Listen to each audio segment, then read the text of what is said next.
civilmedia.mk. Slobodno, независно, отворено. Не ми се допаѓа кога граѓанското општество се карактеризира за сектор, бидејќи ако е сектор се работи за некаков парцијален диск или се работи за некоја мала теснена група околу која ние си бркаме работа. Не, јас сум на ставот дека сите ние сме дел од едно граѓанско општество. Ако сакаме да го дефинираме и да му дадеме една доза на ангажман, тогаш треба да сватиме дека модерната држава во која функционира правото, владењето на правото, разните слободи, разните индивидуализми, ако сакате, разните интереси, дури ако сакате во крајна мера, дури и продлабучувањето на општествата е синоним на целокупното граѓанско општество. Еве, например, да заоштрам малку. Дури и денешниот премиер, кој што води политичка партија и кој што води влада, е дел од граѓанското општество. Например, кога обичен граѓанин, секој човек кој што е и функционер од локалната самоуправа, кој што е председател на влада, кој што е председател на опозиција, кој што е председател на невладина организација, е дел од граѓанското општество, бидејќи тој се шета на улица, што значи се наоѓа на јавниот простор, и јавниот простор не е работа само на измеѓу приватниот сектор и општините, односно државата, туку јавниот сектор односно јавниот простор е работа и на слободните граѓани. Да влезам малку во созрецание историско и да кажам дека граѓанското општество во огромна мера во 20 век допринесе да падне еден, да речам, тоталитарен свет, еден блоковски свет и да продре некаков плуралитет, да продре некаква плуралност, некаква раздвиженост, некаква фузија. Ние сме сите во ова општество на некој начин, сите сме различни едни од други и сите имаме различни интереси. Не е воопшто спорно да ти работиш одредени агенди или работиш одредени каузи за пари, бидејќи на крајот на краиштата за ова јас што сега го зборувам, претходно сум се потрудил, немам позади пред мене некакво ливче или некаков текст, но сепак јас сум се потрудил да дадам некаков одек во јавноста во тие сфери кои што мене ме интересираат. Да конкретизирам, Уставот односно во 2012 година ние во Кавадарци оформивме невладина организација и видовме дека Уставот на оваа држава ни гарантира слободно да се здружуваме и слободно да делуваме. Тоа е, мислам дека, синоним на демократски општества кој што Уставот ни го гарантира, да може да делуваме наспроти своите познавања, наспроти своите особини, наспроти своите својства, и тоа е добриот дел во кој Уставот нас ни гарантира да може слободно да се здружуваме и да делуваме, при тоа да делуваме и за пари, бидејќи сепак секој јавен ангажман мора да нешто чини. Не можете вие во општеството да влезете и да изигравате некаков фундаментален лунатик во кој вие само сакате, вие само љубите и тоа го правите за без пари. Јас да ви кажам, се ужаснувам од такви луѓе кои што работат од љубов и на крај најчесто нивните агенди од љубов завршуваат во масакри. Фала многу, такви не се потребни луѓе. Него се работи за некакви професионалци кои што ќе работат стрикно и за права, и за обврски, и за средства, и за пари. Сега, што се однесува до како невладините организации на некој начин им е фрлена фатва или се стигматизирани, дозволете само еден детај да нафрлам чисто колку ради дебата. Знаеме ние во овие 30 години дека локалните самоуправи и државата генерално најчесто дава и средства и пари со она дискреционо нивно право на фудбал и на црква. Општото граѓанство, никој нема проблем да се даде пари во фудбал и да се даде пари во црква, во изградба на храм, во изградба на било кој религијски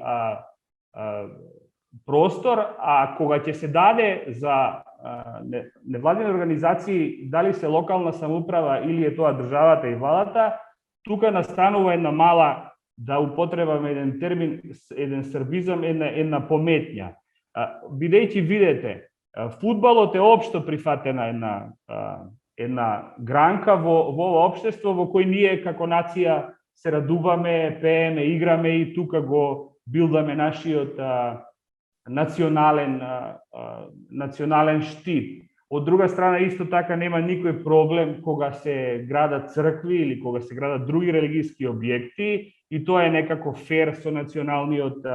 штит и со националниот дрил, но кога се даваат средства и пари за невладини организации, тука настанува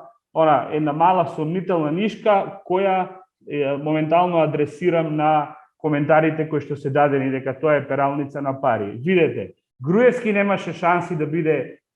рушен ако не беа тие невладини организации. Монархиите немаше да паднат ако не постоеше граѓанското општество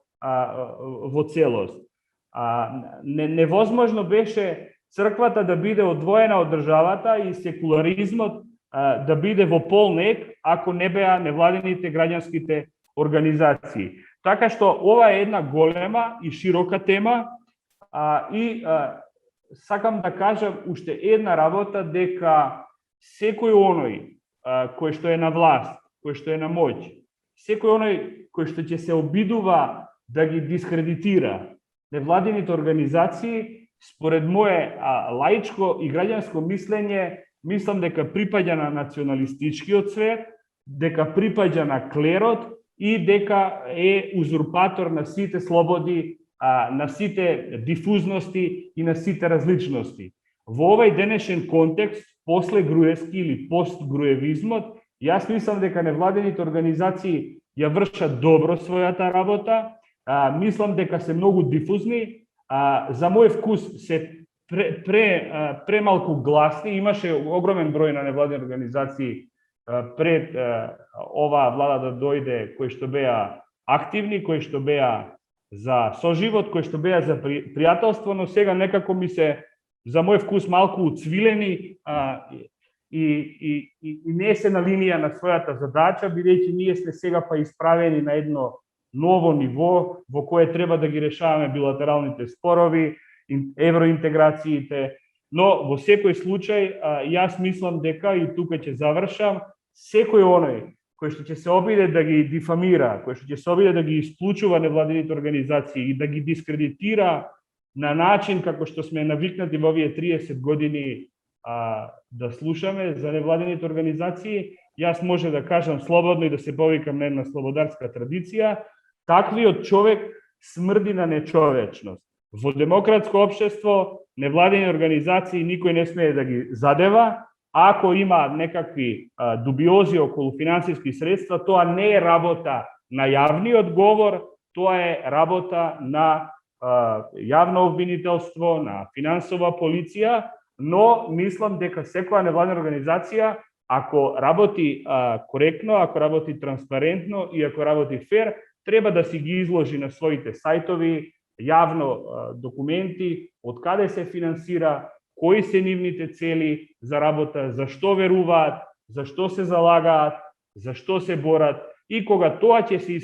искристализира не во граѓанскиот сектор, туку во граѓанското општество, бидејќи сите ние работиме граѓанско општество, тогаш ми се чини дека маглите ќе се исчистат, него фино лепо да видиме, брате, ти на кои позиции обстојуваш, што ти е драго, што викаше еден добар писател, па ќе ти кажам каков си ти тоа човек и каква си невладина организација. Значи, транспарентност, ако бараме од владата транспарентност, отвореност и отчетност, тогаш треба да бараме транспарентност и отчетност. И за фудбалските средства кои што се одвојуваат од локалната самоуправа во фудбалот, да бараме транспарентност и отчетност од локалните самоуправи во градење на цркви, но и во тој плаш треба да бараме и транспарентно и отворено граѓански невладени организации кои ќе си ги објават своите финансии, своите средства и на крајот својот импресум да видиме кој за што се залага. И тука веќе ќе имаме многу јасно искристализирана поделба на добри невладини и лоши невладини организации. И тука се извинувам малку од одолговлечив и ќе завршам. Доволно е само да се пуштат луѓето и представниците од невладите организации да зборуваат. И тука е веќе многу се појасно и што сонуваат, и кои се нивните амбиции, и дали се за профит, дали се за добри каузи или не се за добри каузи. Значи, невладините организации треба само да се пуштат да зборуваат и веќе тука е многу појасно за кои агенди и на кои вредности системи почиваат. civilmedia.mk. Слободно, независно, отворено.